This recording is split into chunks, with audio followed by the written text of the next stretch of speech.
पिता पुत्र। धरती पर सिर्फ एक ही रिश्ता है, पिता और पुत्र का। पिता हमारा प्राण पिता है, जगत पिता है, आकाश है, अंतरिक्ष है, खाली है, शून्य है।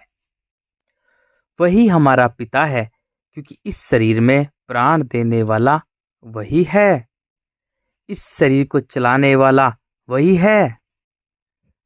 जब हम अच्छे बच्चे बनेंगे, खुद को बेहतर बनाएंगे, खुद से प्रेम करेंगे, खुद के अहंकार को, विकारों को दूर करेंगे, यानी हमारे मन में कोई भी बंधन नहीं हो।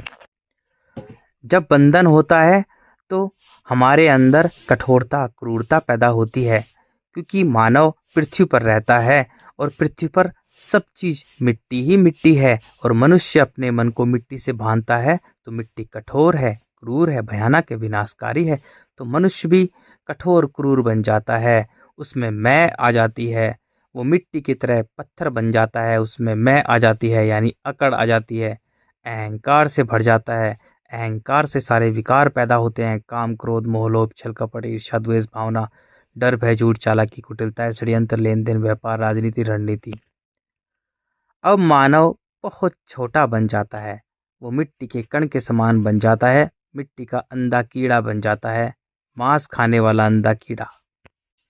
मिट्टी खाने वाला अंधा कीड़ा बहुत गंदा बन जाता है, उसकी सोचने समझने की शक्ति मिट्टी के कीड़े के समान होती है।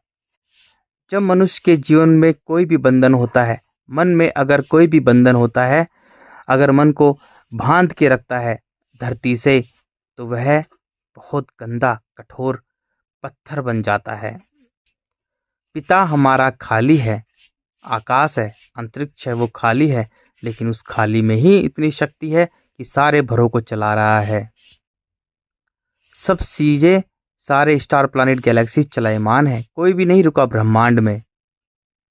ब्रह्मांड में किसी चीज को बांध नहीं सकते। जब हम यानी पिता के बेटे, पुत्र, जब हम अपने मन के मालिक बनेंगे, अपने मन को पूरी तरह से निर्विचार मौन करेंगे, खाली करेंगे, हम भी अपने पिता से मिल जाएंगे। पिता हमारा खाली है, आकाश है, हम भी खाली हो जाएंगे, और पिता हमारा अनंत अखंड अजर अमर है, हम भी अनंत अखंड अजर अमर हो जाएंगे। पिता और पुत्र का यही है मिलन।